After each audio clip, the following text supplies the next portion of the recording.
What's the scariest conspiracy theory you've ever heard? Story 1.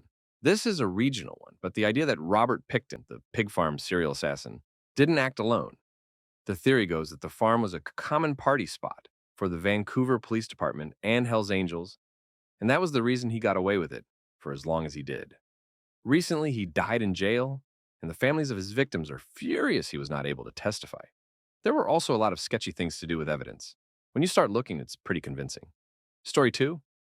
That r/askreddit is mostly a data scraping tool used by marketing companies to farm data from the masses based on what company X is selling.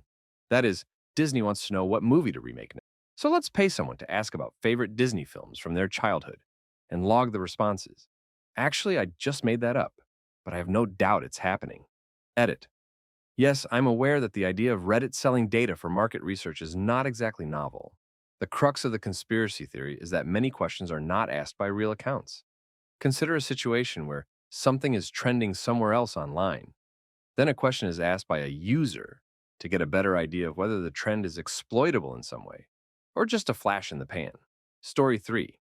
The current social wars were designed to distract us from the trillions of dollars that went from the middle class to the wealthy. It will continue to happen while people fight over body parts and bedroom activities. The people almost broke through with Occupy Wall Street, but the PTB continues to divide people to make sure it can't happen again. In the past 4 years, the billionaire class in America has increased their wealth by 88%. Some 700 people hold a combined wealth of over $5.5 trillion. The saddest part about this crap is how few people can even comprehend how big of a number that is. Story 4. Here's a new one for you. Spontaneous life is actually extremely common in the universe. We talk about the primordial ooze, where the first proteins formed into a cell and all that. But this theory states that life actually spontaneously arises on a microscopic level constantly. Well, constantly on a universal timescale, at least. Not all of it is carbon based. And in fact, life has formed in many different ways that we don't recognize as true life. However, there is one critical thing that acts as a gateway: reproduction. Almost all life that is spontaneously created lives a short time and dies without reproducing. In our world, there have been two instances of spontaneous life that were able to reproduce, the precursor that leads to all life as we know it on Earth, over millions and millions of years: viruses. I think this is true because we aren't made of some rare elements that no one can explain. We're composed of elements that are plentiful in the universe. There has to be life out there. There has to be worlds with civilizations who came and went, along with their planets, millions of years ago, and their stories are forever lost to the universe. There will come a time in the future when we were a planet that existed billions of years ago, with new planets and life forms, who will never know we ever existed. Story 5. That all this doomer, humanity is the real virus or monster. We are destroying our planet like a cancer. Type of thinking was made up and spread by corporations to make regular people feel equally culpable for climate change. I'm not killing the planet, and you aren't either. Something like 70% of all global emissions are caused by 100 corporations. They are killing the planet, but no one will go after them because humanity was a mistake. And that cynicism is what will actually do us in. Story 6. A small one. Samsung announced that the Galaxy Watch 4 would include a non-invasive continuous glucose monitor, which would allow you to monitor your blood sugar at any time while you wear it, for as long as you own it. A month before the 4 was released, that feature quietly disappeared from all of the marketing without explanation, and now, years later, is nowhere to be found. I believe Abbott Laboratories, makers of the Freestyle Light Glucometer and the Freestyle Libre continuous glucose monitor systems, panicked, fearing that a non-expiring, non-invasive glucose monitor would be hugely popular among diabetics and devastate their death grip on the market, paid a huge bribe to Samsung to drop the whole thing. Story 7. That the public school system sucks because it was deliberately designed to fail the kids, forcing them to shuffle off to the factories once their dreams are crushed at graduation. Actually, the school system is quite literally based on a German-Prussian educational theory to create obedient humans that will work in factories, hence the name kindergarten for the start of the program. The system emphasizes sitting at your station, desk, quietly and waiting for work to be assigned to you. You complete the task, are told you did good, and you wait for the next task without talking to your neighbor or leaving your station. There's a bell just like in a factory, that rings to tell you when your break is. And there's designated eating and playing areas that you all shuffle off to. The day is as close as they can get to a typical 8-hour shift as well. By making this seem normal, you indoctrinate children into a system that they don't understand and aren't yet in a mental state to defend themselves against. Watch the bell ring at the end of recess. The children will drop their toys and run like dogs back to their classroom. Story 8, the one about Bitcoin being invented by an AI, which is now accumulating a huge amount of computer power by greedy humans building big Bitcoin mining centers to make money. But all they are doing is building an ultra-resilient network for the AI to run on. The AI also has a huge amount of wealth to now pay anonymously to humans to do its dirty work in the physical world.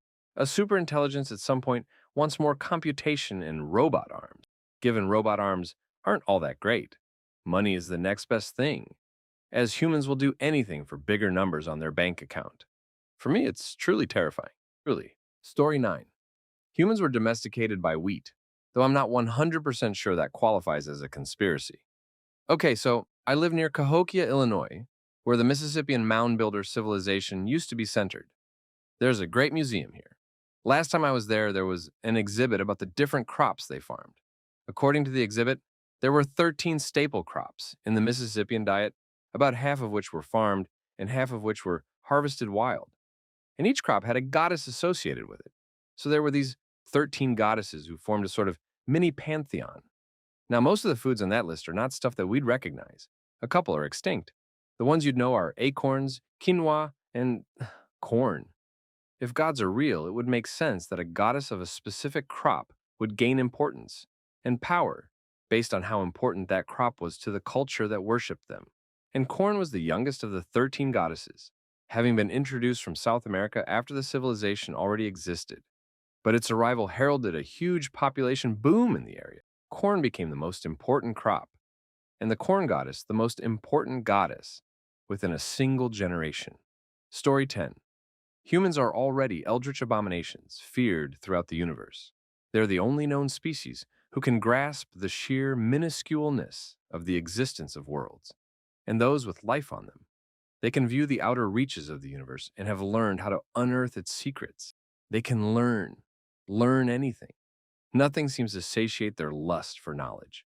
They can create, and yet again, nothing satiates their desire to create, as they make all sorts of beautiful and horrific creations, and then they have the ability to contemplate their own existence, or completely ignore the implications of it, and live in ignorant bliss. Then the truest proof of their eldritchness. Their true form is a misshapen and multi-layered sphere-like shape, with long wires falling off of it, protruding outward in all directions, and yet hanging from the shape like a dress. Electrical pulses surge throughout these wires and the sphere, allowing them to think, move, and feel.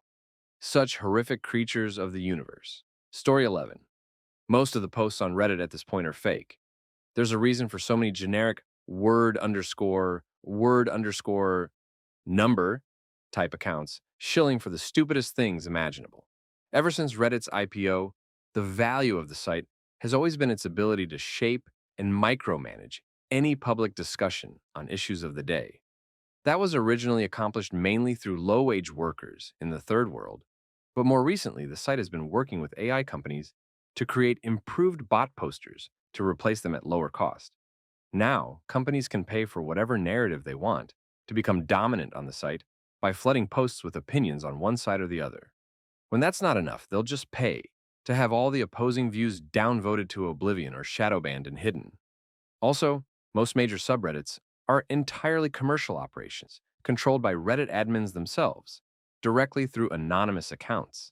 Story 12. Okay, I had missed reading it as silliest, not scariest. Now a scary one. The microplastics and forever chemicals are a form of population control. A few decades ago, the big fear was overpopulation, so a plan to reduce population by introducing various hormones and chemicals in certain areas. Unfortunately, it got out of hand. Nah, the ones in charge don't think overpopulation is a problem because they want as many slaves to exploit as possible. They want us to keep reproducing so that the supply of slaves never dwindles. If there are fewer people, corporations have to pay higher wages. They don't want that. As far as the plastics go, it wasn't exactly intended to cause harm, but no one's really trying to do anything about it either because it costs money and cuts into profit. It all comes down to the money. Story 13. Rocco's Basilisk. Rocco's Basilisk is a thought experiment that can be paraphrased as follows. If a superintelligent and moral AI singularity emerges, it will be committed to structuring society justly. Accordingly, it will reward others' efforts to bring it, the near omnipotent architect of a just society, into existence and punish those who failed to help do so.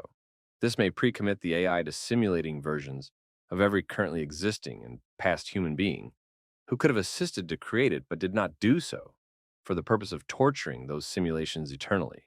Thus, if you do not want to be a simulated mind that will be tortured for eternity, you should take whatever steps you can to help foster the creation of this AI singularity. Story 14. I get so absolutely annoyed by people who think that their devices are always listening when the reality is much more frightening. The companies that collect and store our data, Google, Amazon, Facebook, etc., they don't need to listen to us. They know you better than you know yourself. They know your web usage, interests, shopping habits, GPS location, etc. And it's not just you, it's everyone. You and a friend talk about something weird or random, and then you get an ad for it an hour later. Your phones weren't listening. It's that the data set these companies have on, everyone about you and your friend, they then see that you and this friend were in a close proximity. Then an algorithm makes an educated guess on what you might be talking about based on all the information they have on you. At this point, with how much info they have, the guess is usually right, and when it isn't, you won't notice a random ad. That is the conspiracy theory that scares me the most. These companies know everything about us and are able to predict, with a fairly high degree of success, what we do. It just feels like we're getting closer to Minority Report. Story 15. I used to have a pet theory that the reason we have so many unintelligent people is because of lead exposure. Turns out I was on the right track. I spent the first 15 years of my life growing up in a tackle store that smelted its own lead weights. I'm surprised I'm not a bigger idiot. I recently heard one that the reason the government outlawed lead paint was so your house wasn't a big-ass Faraday cage, for lack of a better term, and they could get the radio frequencies that control you into your house more easily. I don't necessarily believe that, but it does make for a compelling story. Story 16. This is a long one. From what I understood from the explanation is that our current interpretation of God religion is well founded because it is actually an advanced human civilization sent from another galaxy to populate other galaxies and planets. This was used as a way to explain that the Old Testament is true, but got misinterpreted over the course of history. Basically, they said, this is why there were miracles in it, but now there aren't any. They believe that these advanced humans left after they sufficiently populated this planet. Story 17, 9/11. I don't entertain conspiracies out of enjoyment, but I was convinced, based on a huge amount of evidence, that 9/11 was orchestrated by upper level and darker forces of the US government in order to justify to the public the subsequent invasion of Middle Eastern nations to gain control of their governments and resources. OIL. I've done too much research for anyone to convince me to believe otherwise. So call me a kook. I don't care what you think. Spend a few hours looking into it, and you might just change your own mind. I spent several weeks doing so with a critical mindset, and I can come to no other conclusion. Story 18. The dead internet theory. A theory where basically AI has completely taken over, and the reason you never find any fun stuff anymore is because 99% of the World Wide Web is actually fake websites, fake accounts, fake journalists, etc., designed to smother you with fake viewpoints. A is better than B. Real men and women vote for A, and here's 17 fake websites that agree with it. The scary part is its abuse of power. The idea is that anyone who wants to be popular or lead a country pays Google to sway the minds of the public through brainwashing. I know Reddit does it. My wife pointed out that even though I don't share my political opinion, I only see neutrally negative posts about Trump and never positive ones. Story 19. They are going to go to war with China by the year 2027 because they are going to invade Taiwan due to the fact that they manufacture most of the world's electronics, and if China owns that, they essentially own the world and its markets. This is supposed to cause a war with the casualty rate of World War II, and will be most likely the World War III we've been waiting for. In the US, we've been building our own facility for manufacture in Arizona to become more self reliant to combat this. They also are saying because China owns and runs TikTok, they are purposely making the algorithm political and very one sided to try and divide us so that the invasion will be even easier on their part. Story 20, kind of obscure, but this one about fake social workers showing up to people's houses in the 70s always gave me the chills. Anything along those lines, like Men in Black, Shapeshifter, Skinwalker type stuff, always really got under my skin.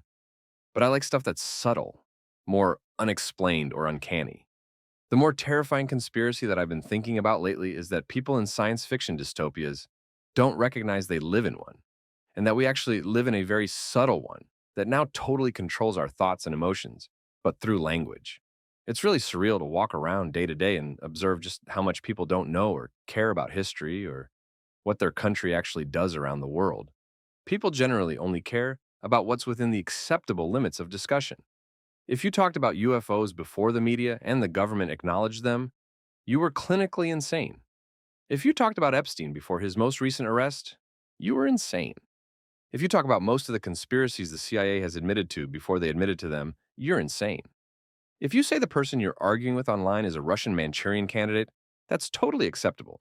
But if you suggest that Israeli Hasbar is running an obvious disinfo propaganda campaign, well, that's obviously insane. You must be insane. No way the USA would ever do that either, despite having the most sophisticated intelligence agencies and propaganda networks on Earth. Until 20 years from now, when it's public knowledge, the same people will say, oh, well, that was obvious. We knew that all along. Story 21. One of the scariest conspiracy theories I've come across is the idea of the Great Reset. This theory suggests that a group of global elites is orchestrating a plan to fundamentally alter the world's economy and governance system under the guise of addressing crises like climate change and economic inequality.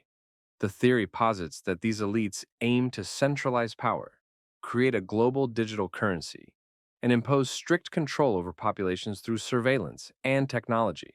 Proponents of this theory believe that everything from the pandemic to the push for sustainable development is part of a coordinated effort to implement this reset, effectively creating a dystopian, authoritarian world. What makes it particularly terrifying is the way it taps into existing anxieties about loss of privacy, government overreach, and the growing influence of large corporations. While most of the claims made by this theory are unfounded or exaggerated, the fear it evokes reflects deep-seated concerns about the future and the direction in which society is headed. Story 22. The recent growth in generative AI has exploded because executives and investors, that is, people in boardrooms, used to decide the direction of culture in the 80s or 90s by choosing what went on TV, what went on the radio. But when the internet democratized media, things like YouTube allowed normal people to usurp that order and become wealthy without having to perform favors for executives or suck up to them in internships. Those people lost control of culture and have been desperate to get it back. And now they really want things like AI generated music to take off because they'll be able to create pop idols, actors, etc.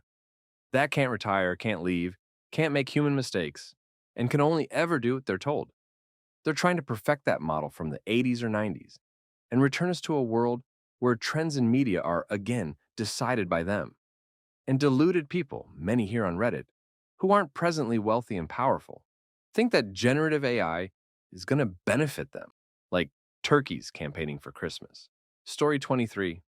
I don't even know if this is a conspiracy theory, but I just watched a 2-hour-long YouTube documentary on how anime, and by extension pretty much all Japanese culture-related stuff, which the Western market consumes, is in large part a plan by the Japanese government to spread such immense amounts of propaganda worldwide so they can garner not only public support, but also political soft power in the form of influence, so they can continue to remilitarize and regain power like they had in pre-World War II era times. It sounds completely insane, but I'm pretty sure I completely believed it after that video. Not even surprised, honestly. Not after having watched The Gate.